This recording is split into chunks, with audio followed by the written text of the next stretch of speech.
The problem is the whole of our medical system, including the NHS, has been corrupted by Big Pharma. Life expectancy is falling and dementia has massively increased since the early 1980s. We're seeing cancer in young people that should never have cancer, and the age of onset of diabetes and heart disease is getting younger and younger all the time. And these are all preventable conditions. And the biggest single driver of modern disease is our addiction to sugars, ultra-processed foods, and fast carbohydrates.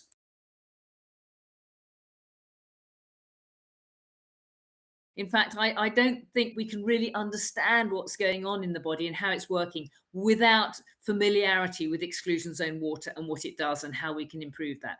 It's only been discovered by Gerald Pollack in the last couple of decades, and it's only reached Incredible. the level of medical application in the last few years. The message I want to get over is we all have it within ourselves to heal and repair.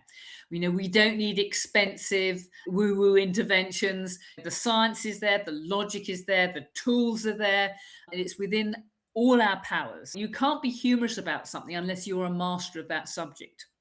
Because if you're not a master of subject, you're concentrating, what do I say next? What do I say next? There's a very clear path that can be walked. And as I get older and perhaps wiser, that path becomes more clear. And if it's not a clear path, people aren't going to walk it.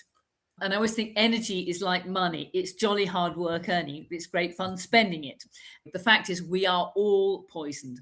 Whether we like it or not, we are all poisoned from our diet, from things that we are inadvertently exposed to, chemicals, pesticide residues, heavy metals. And I will detail the history of that, which goes back a couple of hundred years, because vaccines have become a religion.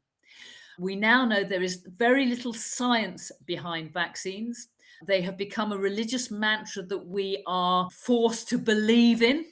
And people will support the idea that vaccines are effectively not because they have any science, but because that's just what they've been brainwashed into believing and understanding. So we will go through the science of that and how we can survive life without vaccines. In fact, how we can survive life very much better without vaccines. Yeah. The first book I wrote was Chronic Fatigue Syndrome. It's mitochondria, not hypochondria.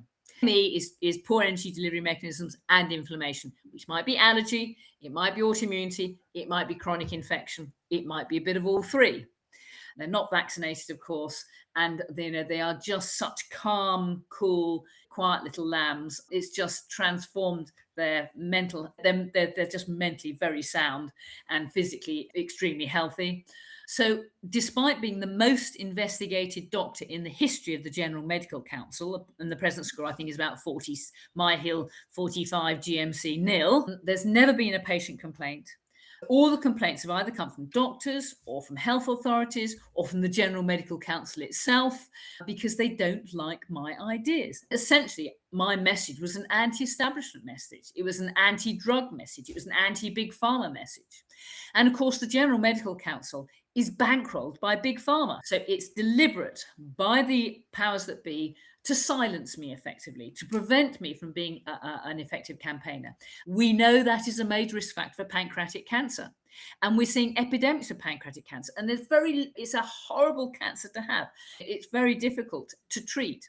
The point about ultra-processed foods, and this is what's so interesting, is they were designed to be addictive. 100%. So as I say, sort the fermenting gut and you cure the hypochlorhydra, you cure the leaky gut, and you cure many pathologies downstream from those things that go wrong.